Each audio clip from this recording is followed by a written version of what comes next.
নমস্কার, আমি মৌসুমী। শিলালিপিতে আপনাদের সবাইকে স্বাগত জানাই। এতদিন শোনাচ্ছিলাম লেখিকা প্রতিভা বসুর ৩ তরঙ্গ। আজ আমি উপন্যাসের অন্তিম পর্ব পাঠ করব। যদি গল্প পাঠ ভালো লাগে তাহলে শেষে একটা লাইক দিয়ে যেতে ভুলবেন না। এখনো যারা আমার চ্যানেলটা সাবস্ক্রাইব করেননি তাদের সকলের কাছে আমার অনুরোধ, প্লিজ আমার চ্যানেলটা সাবস্ক্রাইব করে নেবেন।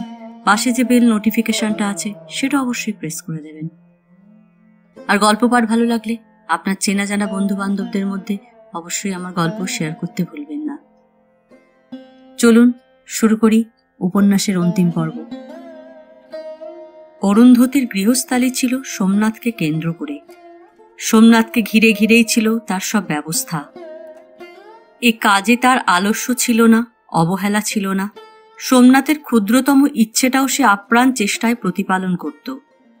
সমস্ত হৃদয় মন তার ওই একটি মানুষের সুখ স্বাচ্ছন্দ্যের জন্যই সমর্পিত ছিল। নিজের শোবার ঘরের দেয়াল তাকে তার ছোট্ট ভাড়ার ঘর। একটি জিনিস তার অপচয় হতে পারত না। রামদিনের উপর নির্ভর করে একদিনও সে অমনোযোগী হতো না। সে জানত সোমনাথের যা আছে তাই আছে। তারই মধ্যে চলতে না পারলে কষ্ট হবে, তার উদ্বেগ হবে। সেই উদ্বেগ আর সে কেমন করে মুছে নিতে পারে যদি না যথেষ্ট বুঝে চলে? কিন্তু মিসেস মুখার্জির সে হৃদয় ছিল না। জামাইয়ের ওপর মাতৃত্ব বোধ তার প্রবল নয়, বরং এই সামাজিক খ্যাতিহীন নিরীহ হিন্দু যুবকটির বিরুদ্ধে একটি নালিশের কাঁটাই খচখচ করছিল তার মনের মধ্যে। ধর্মের বৈষম্যটা মাঝখানে খড়গ হয়ে ঝুলছিল। খাওয়া দাওয়া হাল চাল কোনো কিছুতেই তিনি তাই সোমনাথের পছন্দটাকেই একমাত্র বলে ভাবতে পারলেন না, কিংবা কি তার পছন্দ সে বিষয়ে মন দিলেন না। তার কেন্দ্র হলো ছেলের ডিক কিংবা তিনি নিজে। তাদের পছন্দ মতোই চলতে লাগলো সব। যেমন সোমনাথ সময়ে অসময়ে 1 কাপ চা পেলে খুশি হয়ে ওঠে, ডিক তেমনি গ্লাস ভর্তি দুধ খায়। অতএব চা কমল, দুধের বিল ভারী হলো। সোমনাথের প্রচুর মাছ না হলে ভাত রোচে না। মিসেস মুখার্জি বা ডিকের রোজ মাংস চাই। অতএব এতদিনকার ছোট মাছের চচ্চড়ি, ইলিশ মাছের পাতুরি, কই মাছের তেল ঝোল, বড়া ভাজা, পাতা ভাজা, রান্নার স্বাদ বৈচিত্র্যের সব অপূর্ব বিন্যাস আর খুঁটিনাটি তাও গেল। তাছাড়া মিসেস মুখার্জির রাত 8:30টার সময় খাওয়া অভ্যাস, নইলে হজম হয় না তার। ডিকের ঘুম পায়, অথচ সোমনাথ রাত 10টার আগে জীবনে খেতে বসেনি। একদিন অরুন্ধতী বলেছিল, ওর যখন তাই অভ্যেস আপনি খেয়ে নিন না, আমি তো আছি। তৎক্ষণাৎ চোখ টান করে মিসেস মুখার্জি জবাব দিলেন, সে তো রামদিনও আছে। লাল হয়ে গেল অরুন্ধতী। এইসব বিরোধে শুধু যে অসুবিধাটাই প্রবল হয়ে উঠল সংসারে তা নয়, অশান্তি আর খরচের অঙ্কটাও বেড়ে গেল হু হু করে। অতএব 30 দিনের খরচ 15 দিনে ফুরিয়ে ফেলে জামাইয়ের কাছে আবার হাত পাতলেন কেতকীর মা।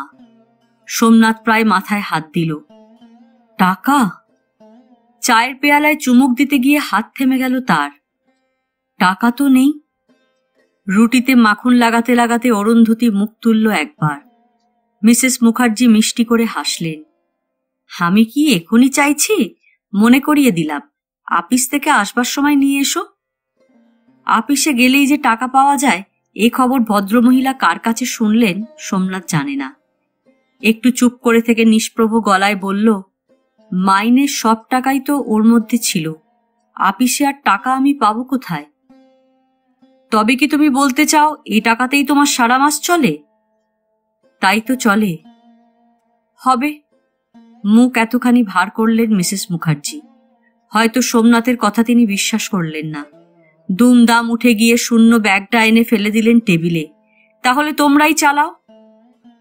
তা তো চালাবো, কিন্তু মাসের যে এখনো ঢের বাকি, এখন চলবে কি দিয়ে? কোনো কিছু নিয়েই কিছু বলা সোমনাথের অভ্যাস বিরুদ্ধ। এটাই তার স্বভাব। আর এ বিষয় কি বলবে? কাকেই বা বলবে? বললেও যাকে বলা যায় সে তার স্ত্রী, কিন্তু সে তো বিছানায়। ওইটুকুই তার পরিমণ্ডল। তার উপর ভুগে ভুগে খিটখিটে হয়ে গেছে। এরই মধ্যে মাকে ভাইকে দেখে কোথায় যেন একটা আনন্দ ঝিলিক দিয়ে উঠেছে সারা চেহারায়। সেখানে তার মার গৃহিণীপনার বিরুদ্ধে কিছু বলে আর তাকে অশান্ত করে লাভ কি? আর তার মার বিরুদ্ধে কিছু বলা মানেই অরুন্ধতির সপক্ষে বলা। মার বিরুদ্ধে নালিশটা সইতে পারলেও অরুন্ধতির পক্ষ নেওয়াটা যে কেতকী কিভাবে নেবে সেটাই বুঝতে পারছিল না সোমনাথ। লক্ষ্য করছিল কয়েকদিন যাবৎ আবার যেন মেঘের ভার নেমেছে তার মুখে। অবশ্যই সোমনাথের নিজের মনেও কি কোনো মেঘ জমেনি স্ত্রীর বিরুদ্ধে? জমেছে। বারে বারেই মনে হয়েছে এসব তাকে বলতেই বা হবে কেন আমার? শুয়েই থাক, যাই থাক, উদ্বেগ থাকলে, আগ্রহ থাকলে সে জানতে পারত না সব? এ কথা ভেবে সোমনাথ ব্যথিত না হয়ে পারে না যে আর কিছু না হোক, সংসারের হালচাল না হয় সে নাই জানলো, দেখল, খরচপত্রের বিষয় তো জিজ্ঞেস করতে পারে কিছু। সোমনাথের অবস্থা সে জানে, তার কত মাইনে, কিভাবে চলে, সবই তার জানা। অথচ এত বড় অসুখের খরচ, এত বড় সংসারের ভার সে যে কিভাবে বহন করছে, একদিনও তো তাই নিয়ে কেতকী কোনো দুর্ভাবনা দেখালো না, সমবেদনা জানালো না। সংসারের এই দুঃখের দিকটাতে তারও তো কিছু অংশ আছে, নাকি এই ভাবনা চিন্তাগুলো একা সোমনাথেরই? সেই অভিমানে আরও নিঃশব্দ হয়েছিল সোমনাথ। তিক্ত হয়ে, তক্ত হয়ে একাই ঘুরপাক খাচ্ছিল অসার সংসারের ঘূর্ণমান চাকার তলায়। ভিতরে ভিতরে কেবল একটা অসহায় রাগ আর বিরক্তি আর নালিশ মাথা করে মরছিল অবিরত। সেদিন রাত্রে সে আর না বলে পারল না। তোমার মা যে রেটে খরচ করেন আমার পক্ষে তো চালানো দায়। কথাটা এতক্ষণেও কি শোনেনি কেতকী? বরং মার কাছে অনেক রং চড়িয়ে শুনে থেকে তাই নিয়ে তার নিজেরই মনে স্বামীর বিরুদ্ধে একটা নালিশ জমা হচ্ছিল এতক্ষণ। বেশ রাগভাবেই জবাব দিল, যিনি চালালে চলে তার হাতেই তো মা দিয়ে দিয়েছেন, আবার দুঃখ কিসের? দুঃখ বেদনার কথা আমি বলতে আসিনি তোমাকে। সোমনাথের গলায়ও রাগ ফুটল। তুমি যে তা শুনতে ভালোবাসো না তা আমি জানি, কিন্তু কথাটা হচ্ছে বাড়িটা আমার, আমার সুবিধে অসুবিধেটাও নেহাত তুচ্ছ নয় এখানে। তা তো নিশ্চয়ই, অস্থায়ী হলেও খেলাটা তো মন্দ চলছিল না। আমি বলি কি, এসবের আর দরকার কি? আঁচলে তো চাবি বেঁধেইছে, গৃহিণী পদরিও এবার পুরুত রেখে পাকা করে নাও। তুমি অত্যন্ত অন্যায় কথা বলছো কেতকী। কেতকী পাশ ফিরে শুলো। ন্যায় অন্যায়ের বোধ যে কার কতটা তা তো বুঝতে পারছি না। যাকগে, তর্ক করে লাভ নেই, ঘুমো। সোমনাথের যে কি খারাপ লাগলো, কি নিষ্ঠুর লাগলো কেতকীর ব্যবহারটা বলা যায় না। অনেকটা সময় ছটফট করে কাটল তার। তারপর বলবার মতো অনেকগুলো কথা মনে মনে সাজিয়ে যখন আবার স্ত্রীকে ডাকল, তখন সে ঘুমিয়ে পড়েছে। পরের দিন সকালে উঠে কেউ কারোর সঙ্গে আর কথা বলল না। সময়ের অনেক আগেই, রান্না না নামতেই না খেয়ে সেদিন আপিসে চলে গেল সোমনাথ, আর অরুন্ধতী ছটপট করল এ ঘর ও ঘর। দুপুরবেলা তার নিজের খাদ্য মুখে রুচল না, আর বিকেলে মিসেস মুখার্জির হাজার ভ্রুকুটি সত্ত্বেও অস্থির হয়ে খাবার তৈরি করল নানান রকম, আর সন্ধেবেলা রামদিনকে দিয়ে আলাদা টাটকা মাছ আনিয়ে রান্না করল বসে বসে। জল বসানোই ছিল। সোমনাথ আসা মাত্রই অরুন্ধতী তাড়াতাড়ি গেল চা তৈরি করতে। ভুরু কুঁচকে মিসেস মুখার্জি বললেন, এতে বুঝি তোমাদের পয়সা খরচ হয় না? অরুন্ধতী চুপ করে রইল। কেতকী ডেকে বলল, অরুন্ধতী শোনো। গলার স্বর রীতিমতো কঠোর। তুমি আমার সংসারের জন্য অনেক করেছ, আমার সন্তানের জন্যও অনেক করেছ, কিন্তু তাতেই তোমার এ অধিকার জন্মায়নি যে আমার মাকে অগ্রাহ্য করে তুমি নিজে কিছু করতে পারো এখানে। অবাক হয়ে অরুন্ধতী বলল, আমি কি করেছি? কেতকী বলল, তুমি এটা মনে করলেই আমি খুশি হব যে এ বাড়ির দায়িত্ব যতটা তোমার, আমার মার তার চেয়ে অনেক বেশি। তাঁর জামাই বা নাতি সম্বন্ধে তোমার উদ্বেগের চাইতে তাঁর উদ্বেগ কিছু কম নয়। তাকে তার ধারণা মতোই সংসার চালাতে দিও। অরুন্ধতী স্তব্ধ হয়ে কতক্ষণ দাঁড়িয়ে রইল, তারপর বাইরে এসে ঝাপসা চোখে তাকিয়ে রইল তারা ভরা আকাশের দিকে। ভালোই হলো, এরপরে মনস্থির করা সহজ হলো অরুন্ধতীর পক্ষে। বুক থেকে খোকাকে ছিনিয়ে মনকে শক্ত করা সম্ভব হলো। শেষে কোনো সকালের এক নির্জন অবকাশে সোমনাথের কাছে এসে দাঁড়ালো সে। এবার আমি যাব। যাবেন কোথায়? খবরের কাগজ থেকে মুখ তুলল সোমনাথ। দেশে যাওয়াই স্থির করলাম। দেশে কেন? সোমনাথ অবাক না হয়ে পারল না। বর্ষায় নিটোল হয়ে ফুটে ওঠা বেলকুড়ির মতো ফোলা সদ্য ঘুম ভাঙা মুখে এক ফোঁটা হাসি ছড়ালো অরুন্ধতী। এখানে যখন কিছু হলোই না। বিশেষ কোনো দরকার আছে কি সেখানে?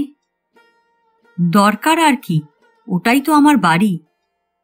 কেউ নেই সেখানে, হলোই বা বাড়ি। তবে কোথায় যাব? কেন? সোমনাথ অবহিত হল। সুবিনয় তো খুব সম্ভব 2-4 দিনের মধ্যেই।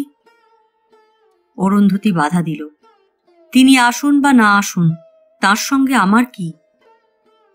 শীতের সকাল, তখনও সারা বাড়ি ঘুমে নিঝুম। কেউ অত ভোরে লেপ ছেড়ে ওঠে না এ বাড়ির। কেবল ওঠে অরুন্ধতী, আর 1 কাপ চায়ের অভ্যাসে সোমনাথ।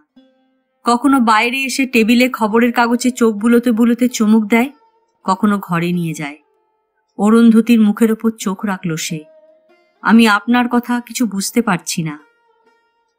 কাজ না পেলে আমি তো এতদিন দেশেই থাকতাম। কাজ পেয়েছিলাম বলেই আসতে হলো। এখন যখন আবার কাজ গেছে, তখন সেখানেই ফিরে যাই। আর সুবিনয়? অরুন্ধতীর মুখ লালচে দেখালো। বারে বারে তাঁর কথা তুলছেন কেন? তিনি আপনাদের বন্ধু। আমি কতটুকু চিনি তাকে? আমার দেশে যাওয়া না যাওয়ার সঙ্গে তাঁর কি সম্পর্ক?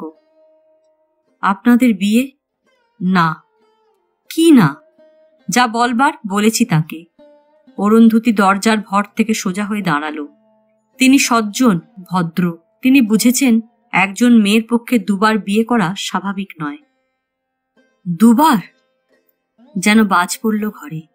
অরুন্ধতী সোমনাথের চোখে চোখ রাখল, অন্তত যতদিন পর্যন্ত তাকে ভোলা না যায়। একটা স্তম্ভিত বেদনা ফেটে গেল মুহূর্তে। অরুন্ধতী নামিয়ে নিল চোখ। সোমনাথের চোখের তলায় খবরের কাগজের অক্ষরগুলো হঠাৎ বড় ঝাপসা ঠেকল। সেই বিকেলেই যখন হলদে রোদ লাল ছুঁয়েছে, সোমনাথের উত্তরমুখ ফ্ল্যাটে তির্যক রেখায় তার ছায়া পড়েছে লম্বা হয়ে, খোকাকে পরিষ্কার করে পাউডার কাজলে সাজিয়ে জামা টুপি পরিয়ে ঝিয়ের সঙ্গে বেড়াতে পাঠিয়ে নিজের চুলে চিরুনি চালাচ্ছে অরুন্ধতী। তখন কেতকী ডেকে পাঠালো তাকে। অরুন্ধতী নিজেই তার যাবার কথাটা তুলতে সারাদিন সুযোগ খুঁজেছে, কিন্তু পারেনি। ভালোই হলো তার ডাক পেয়ে। কি জানি কেন কেমন আতঙ্কই হচ্ছিল তার আসতে। সে বুঝতে পারছিল না বিয়ে না করে সহসা তার দেশে যাবার এই প্রস্তাবটিকে কেতকী কিভাবে নেবে। মাথার কাছে এসে দাঁড়িয়ে বলল, আমাকে ডেকেছেন? আধো শোয়া হয়ে উঠে বসেছে কেতকী, মুখ থমথমে। বলল, হ্যাঁ, বসো। কয়েকদিন থেকে কেতকীর মেজাজ ভালো চলছিল না, তাই তার গম্ভীর আওয়াজে কিছু মনে করল না অরুন্ধতী। নরম গলায় বলল, কিছু বলবেন? সুবিনয়কে তুমি কি বলেছ? ধক করে উঠল বুকটা। এতক্ষণে সে লক্ষ্য করল কেতকীর হাতের মুঠোয় একখানা নীল রঙের খাম। কুণ্ঠিত হয়ে বলল, তিনি কি আপনাকে সে বিষয়ে কিছু লিখেছেন? তুমি তাকে বিয়েতে অসম্মতি জানিয়েছ? অরুন্ধতী মাথা নিচু করল। কেন? কেতকীর কঠিন গলা চড়ে উঠল অসহিষ্ণু হয়ে। অরুন্ধতী চুপ। আর সে কথা তুমি আমাকে জানাওনি কেন? আপনি তো জানতেন। কি জানতাম? তুমি কখনো বলেছ? বড় বড় চোখ তুলে কেতকীর মুখের দিকে তাকালো অরুন্ধতী। উচ্চারণ করে না বললেই কি বলা হয় না? ও, কথা শিখেছ খুব। কেতকীর হাতের মুঠো শক্ত হলো। কেন, বিয়ে করতে তোমার আপত্তিটা কিসের? সুবিনয়ের চাইতে উপযুক্ত ছেলে আর তুমি কোথায় পাবে শুনি? অরুন্ধতী চুপ। তোমার আসল মতলবটা কি বলো না খুলে। মতলব? তা নয় তো কি, গলগ্রহ হয়ে এসে উঠেছ। খেতে দিয়েছি, পড়তে দিয়েছি, সসম্মানে থাকতে দিয়েছি, তারই এখন প্রতিশোধ নিচ্ছ বসে বসে, এই তো? আপনি এসব কি বলছেন? অরুন্ধতীর ব্যথিত গলায় যেন কান্না ভাসল। তা আমিও বলি বাছা। মিসেস মুখার্জি ডিকের জন্য 3 কাঁটার মোজা বুনছিলেন চেয়ারে বসে। এবার মন্তব্য ছাড়লেন একটি। এত নাচানাচি করে ছেলেটাকে নানাভাবে মজিয়ে কত ক্ষতি করে শেষে কি না বলে হাত গুটলেই হলো? ঝাঁঝা করতে লাগলো অরুন্ধতীর কান দুটো। শক্ত হয়ে দাঁড়িয়ে রইল দাঁতে দাঁত চেপে। কেতকী তীব্র স্বরে বলল, আর বিয়ে যদি করবেই না জানো, তবে এতদিন ধরে পড়ে রয়েছো কেন এখানে? আপনার অসুখের জন্যই থাকতে হয়েছে আমাকে, তা নইলে আরেক ছুতোয় থাকতে। তোমাদের তো আর ছলের অভাব হয় না। আমার অসুখ করে যে তোমার খুব সুবিধে হয়েছে তা আমি জানি। সুবিধে? অরুন্ধতির গলা কাঁপল। কিন্তু শোনো, যা আমি স্থির করেছি তা স্থির। বিয়ে তোমাকে করতেই হবে। করতেই হবে? করতেই হবে। তোমাদের মতো অশিক্ষিত গাঁয়ের মেয়েরা চুপ করে থেকে থেকে যে মানুষের কত বড় সর্বনাশ করতে পারে তা ভালোভাবেই টের পেয়েছি আমি।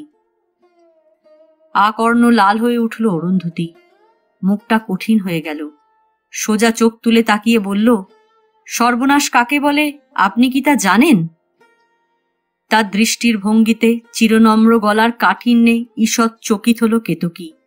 পর মুহূর্তেই গর্জে বলল, জানি, খুব ভালো করে জানি। তাহলে মনে মনে ভেবে দেখুন না, নিজে সুখী হবার জন্য একদিন আপনি যা যা করেছিলেন তা যদি আমি করি, তাহলে ব্যাপারটা কোথায় দাঁড়ায়? অরুন্ধতী! কেন, সুখ কি আপনার একলার? সুখী হতে কি অন্য মানুষের ইচ্ছে করে না? কিন্তু কারো ক্ষতি করে যে সুখ, সে সুখে আমার রুচি নেই, তাই। তোমার এত সাহস? তুমি এত অসভ্য, এত উদ্ধত? তুমি আমার মুখে মুখে বলতে পারছো এ কথা, আমার বাড়িতে দাঁড়িয়ে? রাগে কেতকীর চোখে আগুন বেরুল। অরুন্ধতী তার জবাবে কি বলতে গিয়ে থেমে গেল হঠাৎ। চোখে চোখ রেখে সোমনাথও থমকালো দরজায়। এইমাত্র আপিস থেকে ফিরেছে সে। আজকের বিকেলটা বড় সুন্দর ছিল, বড় ভালো লাগছিল আজ সোমনাথের। কতকাল পরে মাত্রই আজই তার মনে হয়েছিল পৃথিবীটা তো বেশ, সুখে দুঃখে বেঁচে থাকাটা নেহাত মন্দ কি এখানে। নরম হাওয়া ভরা লাল বিকেল দেখতে দেখতে এই কথাটাই ভাবছিল সোমনাথ। আসলে বিকেল দেখল সে অনেক দিন পরে। আপিসের ওভারটাইম খেটে সে যখন গড়ের মাঠের বুক চিরে ভিড়াক্রান্ত ট্রামের রড ধরে ঝুলতে ঝুলতে বাড়ি ফেরে, তখন বিকেল থাকে না, রীতিমতো রাত্রি নামে শহরের বুকে। অপরিসীম ক্লান্ত শরীরে বোবা চোখে বাইরে তাকালে শুধু অগণিত জনস্রোত, চৌরঙ্গীর উজ্জ্বল দোকানের শাড়ি, চোখ টিপ টিপ জোনাকির মতো নেভা আলো, রাশি রাশি বৈদ্যুতিক বিজ্ঞাপন, আর কিছু না। আর বাড়িতেই বা কি আশা? কেতকী তার জ্বরতপ্ত লালচে মুখ নিয়ে শুয়ে থাকে বিছানায়। কেতকীর মা জিজ্ঞেস করেন, রাত তো হয়ে গেছে, চা কি আর খাবে, নাকি হাত মুখ ধুয়ে একেবারে খেয়েই নেবে? আর ডিক এসে দাঁড়ায় হাসি মুখে, জামাইবাবু অস্ট্রেলিয়ার যা খেললো, ওহ সত্যি, ক্রিকেটে ওরা ওয়ার্ল্ড বেস্ট। আর অরুন্ধতী, সে কোথায় থাকে, কোন সুদূরে? মনে পড়ল না আজ ছাড়া কতদিনের মধ্যেও একবার তাকে দেখতে পেয়েছে কিনা। দেখতে তাকে আগেও কমই পাওয়া যেত। এইটুকু বাড়ির মধ্যেই সে যে কোথায় নিজেকে নিয়ে মিশে থাকে কে জানে। তবু আপিস থেকে ফিরলে তার চঞ্চল হয়ে ওঠা ব্যস্ত ব্যাকুল ভঙ্গি, নিঃশব্দ অথচ উত্তপ্ত অভ্যর্থনা, কাছে দাঁড়িয়ে নম্র নত মুখে চা ঢেলে দেওয়া, এসব তো ছিল। এখন আর কি? কেবল টাকার চিন্তা, কেবল উপার্জনের ক্লান্তি। আজ অনেক আগেই বেরিয়েছিল আপিস থেকে, আর এতকাল পরে বিকেলের দিকে তাকিয়ে মনটা যেন ভালো লাগায় ভরে গিয়েছিল। চুলে হাওয়ার আঙুল বুলিয়ে চারিদিকে কচি কচি সবুজ পাতায় আলোর নাচন তুলে বিশ্ব প্রকৃতির রোমাঞ্চিত করেছিল তাকে। বসন্ত, আসলে বসন্ত আসছে। আকাশে বাতাসে তারই গান, তারই সুর, রোদন ভরা এ বসন্ত। চলতে চলতে সহসাই গানটা মনে পড়ে গেল তার, আর সঙ্গে সঙ্গে মনে পড়ে গেল ঠিক এই রকম সময়টাতেই তার বাবার মৃত্যুর তারিখ। তরঙ্গিনী এ সময়টায় তার মৃত্যুবার্ষিকী পালন করতেন সারাদিন উপোস থেকে। কতদিন পরে মনে পড়ল কথাটা। তার সঙ্গে তার বাবার জীবন বা মৃত্যুর কতটুকুই বা সম্বন্ধ ছিল। বড় হয়ে কলকাতায় পড়তে আসবার পর থেকেই ভুলে গিয়েছিল তারিখটা, মাসটা। দেশে থাকতে মনে পড়ার কারণ ছিলেন তার মা। তিনি এই সর্বনাশা তারিখটাকে ভুলতে পারতেন না, বোধহয় একটু কাঁদবার অবকাশের জন্যই। রান্না খাওয়া বাদ দিয়ে বসে থাকতেন চুপচাপ। যাকে প্রায় ভুলে এসেছেন চেষ্টা করতেন তাকে মনে আনতে। আর তাই দেখে দেখে সোমনাথও বুঝল যে শুধু মাই নয়, বাবা নামে একজন মানুষ ছিলেন তার জীবনে। তিনি ঠিক তার মার মতোই আপন, কলকাতা শহর, যাকে বলে নগর। এখানে সময় নেই, অসময় নেই, সকলেই ঊর্ধ্বশ্বাস। কিন্তু আজ সোমনাথ বয়ে যেতে দিল সময়। কার্জন পার্কের ভিতর দিয়ে ধীরে ধীরে হেঁটে এলো এসপ্ল্যানেডে। ভিড় বলে ছেড়ে দিল গোটা 2 ট্রাম। তারপর অতি শান্ত মনে একটি ফাঁকা ট্রামে চড়ে বসে তাকিয়ে তাকিয়ে দেখতে লাগলো চারদিকে। অদ্ভুত মধুর এক ভালো লাগায় ভরে থাকলো মন। কিন্তু বাড়ি ফিরে পর্দা সরিয়ে ঘরে ঢুকতে গিয়েই অরুন্ধতির জল ভরা মেঘের মতো কাজল কালো চোখের ওপর চোখ রেখে না থমকে পারল না সে। স্ত্রীর কথাগুলোও কানে গিয়েছিল তার। 2 পা ঘরে ঢুকে বলল, কি হয়েছে? মিসেস মুখার্জি উঠে দাঁড়ালেন জামাইকে দেখে, আর কেতকী মুখ ফিরিয়ে তাকিয়ে আপাদমস্তক জ্বলে উঠল। আহত সাপের মতো গর্জে উঠে বলল, তোমরা কি ভেবেছ শুয়ে আছি বলে আমি মরে গিয়েছি, নাকি আমি একটা হাফ উইট? কিছুই বুঝি না। সোমনাথ মুখ থেকে মুখে চোখ সরিয়ে আবার বলল, হয়েছে কি? কেতকী হাতের মুঠো থেকে ডালা পাকানো চিঠিটা ছুঁড়ে মারল সোমনাথের দিকে। আগাগোড়াই যদি এই মতলব ছিল, বলনি কেন আগে? কেন আমাকে এরকম অপদস্থ করলে? আর এই ছেলেটাকেই বা বাঁদর নাচিয়ে কি সুখ হলো তোমাদের? সোমনাথ চোখ বুলিয়ে গেল চিঠিটায়, তারপর চুপ করে রইল। কেতকী ফনা আছড়াল, ইতরামো করার একটা সীমা আছে সোমনাথ, তোমরা কি তাও ছাড়িয়েছ? এসব তুমি কি বলছো? যা ঠিক তাই? না, এসব কিছুই ঠিক নয়। বোকা পেয়ে আমার চোখে অনেক ধুলো দিয়েছ, কিন্তু আমার মার চোখকে ফাঁকি দেবে এত চালাক এখনো হওনি। ব্যস্ত হয়ে উঠলেন মিসেস মুখার্জি। আহ, কি যা নয় তাই বলছিস, রাগ উঠলে যেন আর জ্ঞান থাকে না মেয়ের। তোমার মাথা খারাপ হয়েছে ভুগে ভুগে। সোমনাথ এগিয়ে এসে গলার টাইটা ঝুলিয়ে দিল ব্র্যাকেটে। কেতকী ফেটে পড়ল, তার বলবে না? এখন পাগল বলেই তো স্ত্রীকে চালাতে হবে তোমার, নইলে পাশের ঘরে বাসর পাতবে কেমন করে? ছি ছি ছি ছি, তোমাদের আবার ছি ছি। অন্ধ রাগে কেতকী দিশেহারা হয়ে গেল। জন্তু জানোয়ারেরও অধম তোমরা, তাদেরও যতটুকু মন আছে তোমাদের তাও নেই।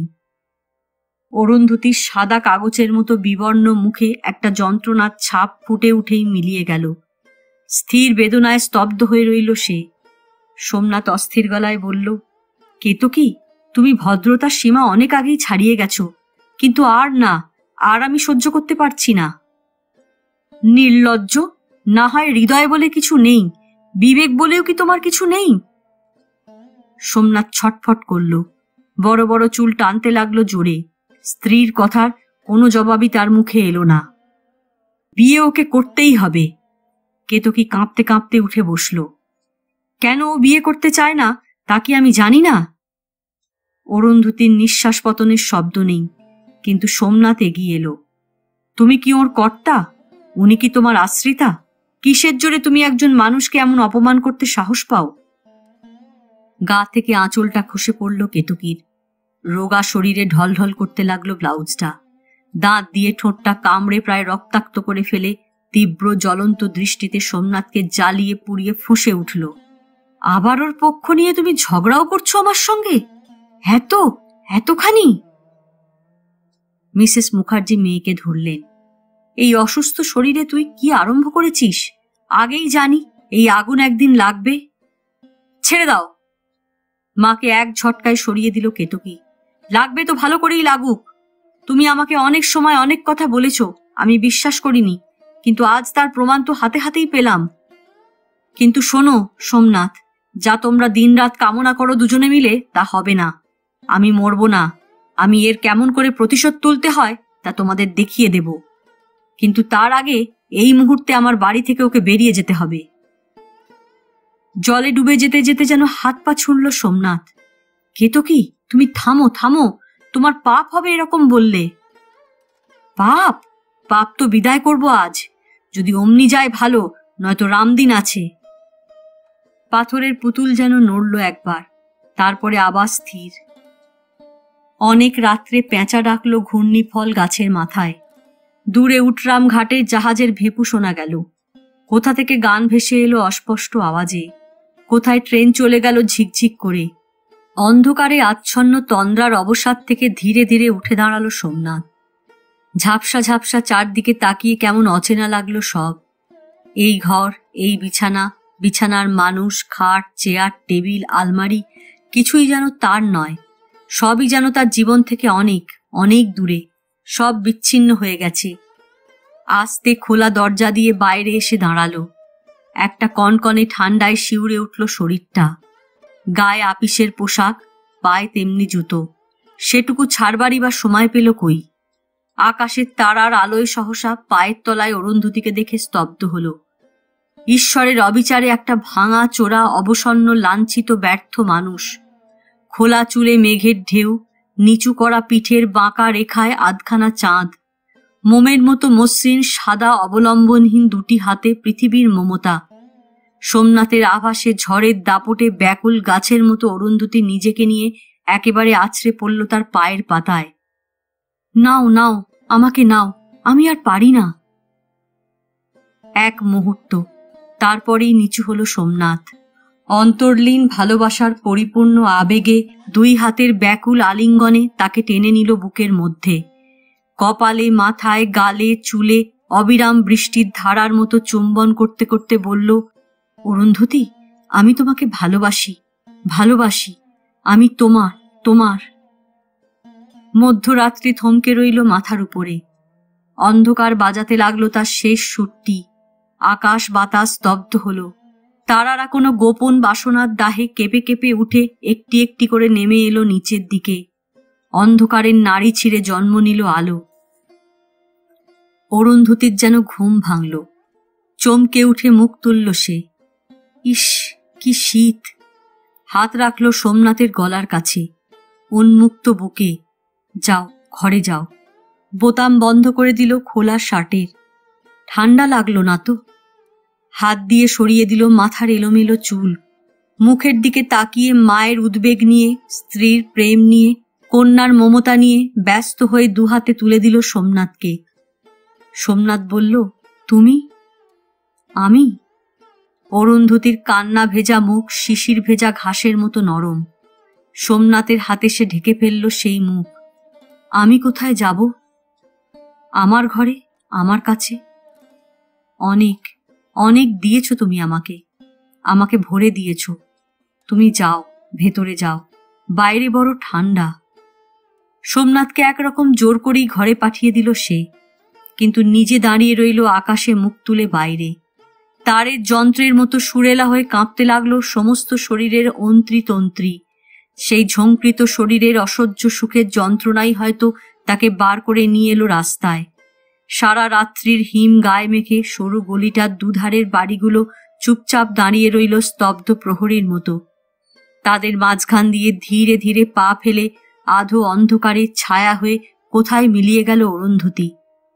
বড় কঠিন দুঃখের পণে পেয়েছে সে, এই সঞ্চয় সে হারাতে পারে না। সোমনাথ ঘরে এসে দাঁড়ালো। মস্ত একটা বিছানায় লাউয়ের বাসি পাতার মতো এলিয়ে নেতিয়ে মিশে একেবারে অসাড় হয়ে ঘুমোচ্ছে কেতকী। রুগ্ন, বিকৃত, অসহায়। তার ছোট ছোট চুলগুলো, যে চুলের ঘনতায় কতবার মুখ ডুবিয়েছে সোমনাথ, সেই সব চুল পাতলা হয়ে বিশ্রী হয়ে এলোমেলো ছড়িয়ে আছে মুখের এপাশে ওপাশে বালিশের ওপর।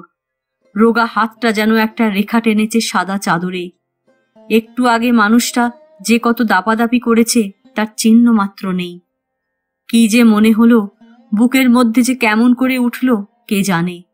বিদ্যুতের মতো চকিত ছবি ফুটে উঠল মনের পর্দায়। কত ফুল, কত গন্ধ, কত নিবিড় রাত, কত স্নিগ্ধ সকাল, ছুটির দুপুরের কত রোমাঞ্চ।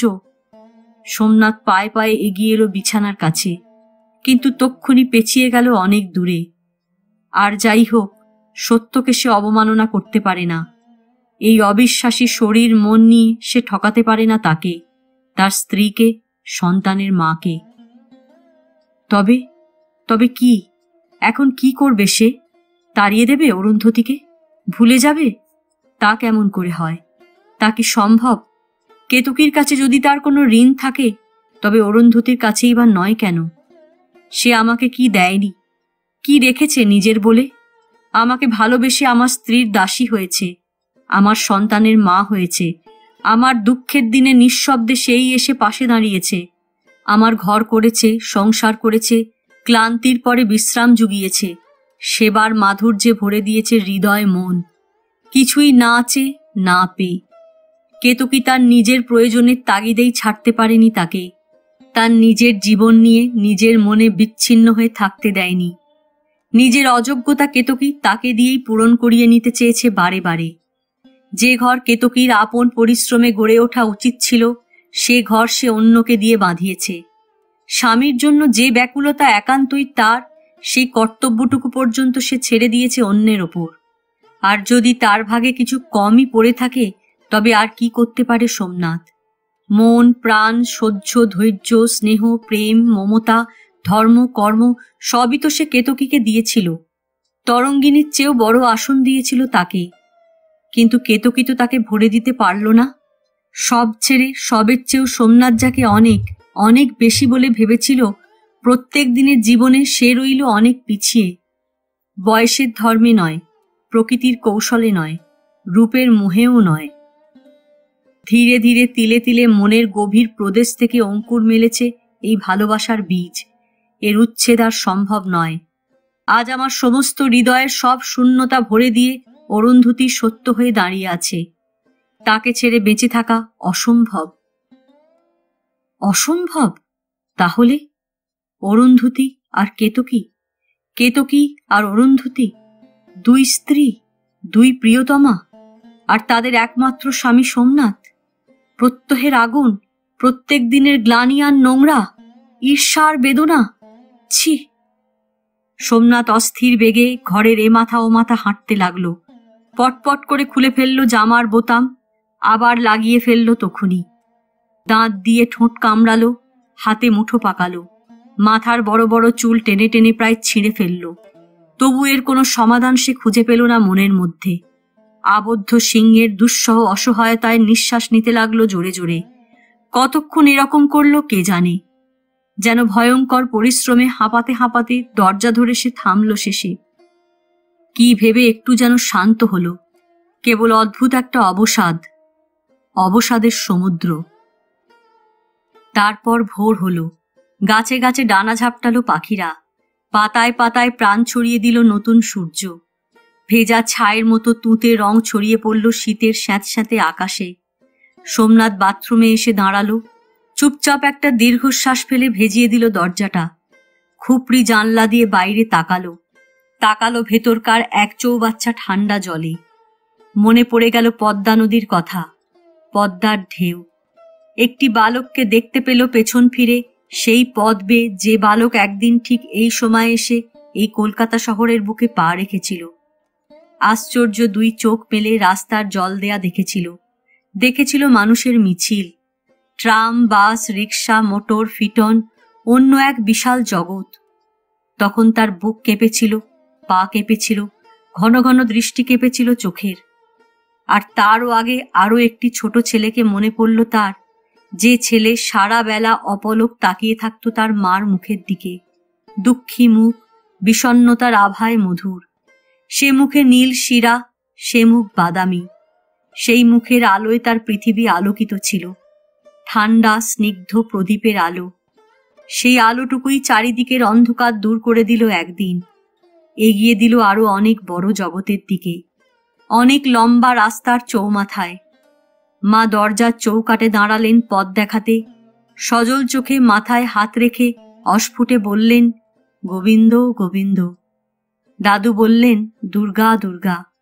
ঠাকুরমা মোটা শরীরে মোটা মুখে থমথম করলেন। কি দরকার ছিল অতটুকু ছেলেটাকে বিদেশ পাঠাবার? লোকে বলতেই বলে, অধিক খেতে করে আশা, তার নাম বুদ্ধি নাশা। দাদু বললেন, চুপ করো। তারপর বাঁয়ে লক্ষ্মী গোবিন্দের মন্দির, ডাইনে বৈঠকখানার পিছনে জবা গাছের ঝোপ, বকুলতলার ঘাট, হানিফ, জনাবালি, গোবর্ধন, দাদু, পাঁচু, ঠাকুরদা, নিমাই কাকু, খেজুর গুড়ির সিঁড়ি, ছিপের মতো দোমাল্লাই কালো নৌকো। ওহে, ডাইন বাউলি দাও, ডাইন বাউলি দাও। দুর্গা দুর্গা। আর তারপর সেই বালক নলখাগড়ার বাঁক ঘুরতে ঘুরতে চিলেকুটির ছাতে মাকে দেখল, হিজল গাছের আড়ালে মাকে দেখল। চৌধুরী বাড়ির সীমানা পার হতে হতে দুই চোখ আধার করে তার জল নেমে এলো ধারা বর্ষার মতো। গভীর নীল দিগন্তজোড়া আকাশের দিকে তাকিয়ে সুদূর শঙ্খচিলের পাখায় উড়ে মন আবার ফিরে গেল বকুলতলার ঘাটে। সেখানে এখনো দাদু দাঁড়িয়ে তার কথাই ভাবছেন। আর তারপর সোমনাথ তাকের উপর থেকে দাড়ি কামাবার সরঞ্জাম নামিয়ে নিয়ে প্লাস্টিকের ঘন সাদা আর সবুজ মেশানো বাক্সটি খুলে ঝকঝকে নতুন ব্লেডটা তুলে নিল হাতে।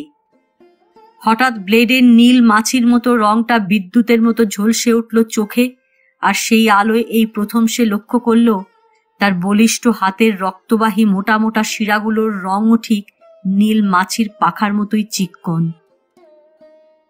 কেতকী তখন পাশ ফিরল। সকালের আলোয় সারা রাত্রির দুঃস্বপ্ন ক্লান্ত ভাঙা ভাঙা যন্ত্রণাময় ঘুম তরল হয়ে এসেছে। তবু সে সম্পূর্ণ জেগে উঠতে পারল না। চৈতন্য আর অচৈতন্যের মাঝামাঝি অদ্ভুত এক শূন্যতার মধ্যে আকাশের বুকে মেঘের মতো ভাসতে লাগল। অভ্যাস মতো সোমনাথের আঘ্রাণে ভরা শূন্য বালিশটির কাছে আদরে এগিয়ে এসে ঘুমের ঘোরেই আসতে ডাকল, সোমনাথ। তারপর আবার ডুবে গেল নিবিড় তিমিরে। মিসেস মুখার্জি ভোরবেলাকার আরাম ঠান্ডায় লেপটা ভালো করে টেনে জড়িয়ে নিলেন গায়ে। ডিকের ছেলে মানুষই গভীর ঘুমে চির খেল না। শুধু খোকাই কি জানি কেন দিদিমার অপরিচিত বুকের তলায় শুয়ে সারা রাত উসখুস করল। ততক্ষণে ধারালো ব্লেডের তীক্ষ্ণ ইস্পাত স্পর্শে শরীরের শিরা উপশিরার মুখগুলো খুলে দিয়ে উচ্ছ্বসিত রক্ত প্লাবনের দিকে তাকিয়ে আঁতকে উঠল সোমনাথ। অদ্ভুত একটা ভয় আর কষ্ট মেশানো অনুভূতিতে যেন হিম হয়ে গেল বুকের ভেতরটা। যে কাজ এতক্ষণ ধরে সে অতিশয় ঠান্ডা মাথায় বীরের মতো সম্পন্ন করেছে বসে বসে, সে কাজের বিরুদ্ধতার জন্যই দাপিয়ে উঠে দাঁড়ালো। ছি ছি, শেষে আত্মহত্যা করল কাপুরুষের মতো। যে ঘটনা গল্পে উপন্যাসে পড়তে পড়তে শিউরে উঠেছে, রাগ করেছে, উত্তেজিত হয়েছে, আর সবচেয়ে বেশি হয়েছে ঘেন্না। যে লোক আত্মহত্যা করে তাকে মনে মনে সত্যি ঘেন্না না করে পারেনি সোমনাথ। জীবনের কাছে এর চেয়ে বড় পরাজয় আর কিছুই সে ভাবতে পারেনি। আর আজ সে কিনা তাই করে বসল। কেন? কি থেকে বাঁচবার জন্য? কোন দুঃখ মৃত্যুর চেয়ে বেশি, প্রাণের চেয়ে বড়? আর যে প্রাণ নিজের সৃষ্টি নয় তা তুমি কি অধিকারে হনন করবে? সেটা তো অধর্ম। তবে ব্লেডটা ছুঁড়ে ফেলে দিয়ে তাড়াতাড়ি চৌবাচ্চার জলে সে হাত ডুবিয়ে দিল। আবার তুলে নিল, আবার ডুবিয়ে দিল। মুছে দিল প্যান্টের গায়ে, শার্টের বুকে। মৃত্যুর মুখোমুখি দাঁড়িয়ে বাঁচবার দুর্নিবার আকাঙ্ক্ষায় উদ্ভ্রান্ত হয়ে সে যে কি করল আর করল না নিজেও বুঝল না। এক মুহূর্ত আগে যে সমস্যার সমাধান খুঁজতে খুঁজতে সে পাগল হয়ে গিয়েছিল, একমাত্র এই উপায় ছাড়া যা থেকে মুক্তির অন্য কোনো দরজা সে খোলা পায়নি, সেসব কোথায় মিলিয়ে গেল তুচ্ছ হয়ে। কেবল ভালো, সব ভালো, এই সংসারে বেঁচে থাকাটাই সবচেয়ে কাম্য। এই তো সব ভালো লাগা এখনো তার সারা গায়ে মাখামাখি। এখনো অরুন্ধতী স্পর্শ সুখে সমস্ত চেতনা তার উন্মিষিত, সমস্ত প্রাণ তারই সৌগন্ধে ভরা, সব ইন্দ্রিয় তারই জন্য উন্মুখ। তবে এ জীবন ছেড়ে সে কোথায় যাবে? আর তার শিশুপুত্র, যে ছেলেকে আজ পর্যন্ত সে নিজের ছেলে বলেই ভেবে উঠতে পারেনি, সহসা তার মমতাতেও ব্যথায় টনটনিয়ে উঠল মনটা। নিজের ২৬ বছরের টকবগের তাজা রক্তধারার অসংখ্য ছিন্ন মুখগুলো দু হাতের ১০টি শিথিল আঙুলে চেপে ধরতে ধরতে সে এবার দৌড়ে চৌবাচ্চার কাছ থেকে এগিয়ে আসতে চেষ্টা করল বাইরের দিকে। অসতর্ক পদক্ষেপে স্নান করবার জলচৌকিটা উল্টে গেল, ঘটিটা গড়িয়ে গেল, নিজে পড়ে গেল হুমড়ি খেয়ে। চৌবাচ্চার কোণে লেগে মাথা ফেটে গেল। তারপর এক অদ্ভুত বাঁকা রেখায় নোংরা বাথরুমের শক্ত পিছল মেঝেতে শুয়ে চিৎকার করে উঠল, বাঁচাও, বাঁচাও। হাত দুটি শূন্যে তুলে ডুবন্ত মানুষের মতো শিশুর নির্ভরে ডাকতে লাগলো, অরুন্ধতী, অরুন্ধতী। কেউ শুনল না, কেউ এলো না। ওই খুপড়ি ঘরের বন্ধ বাতাসেই দেয়ালে দেয়ালে শেষ রাত্রির আজানের মতো তার কাঁপা কাঁপা গলার আপ্রাণ মিনতি কোথায় মিলিয়ে গেল। আস্তে আস্তে ঝিমিয়ে এলো সব। ঘুম, ঘুম, ঘুমের অতল পাথার। হাত, পা, বুক, গলা সব ঝিমিয়ে এলো ক্রমে। অমন সুন্দর দুটি চোখ, যে চোখের তারায় কত স্বপ্ন মাখা ছিল, মাত্র কয়েক ঘন্টা আগেও যে দুটি চোখ দিয়ে পৃথিবীটাকে বড় ভালো লেগেছিল, সে দুটি চোখের পাতাও আস্তে আস্তে কখন বুজে এলো ভারী হয়ে।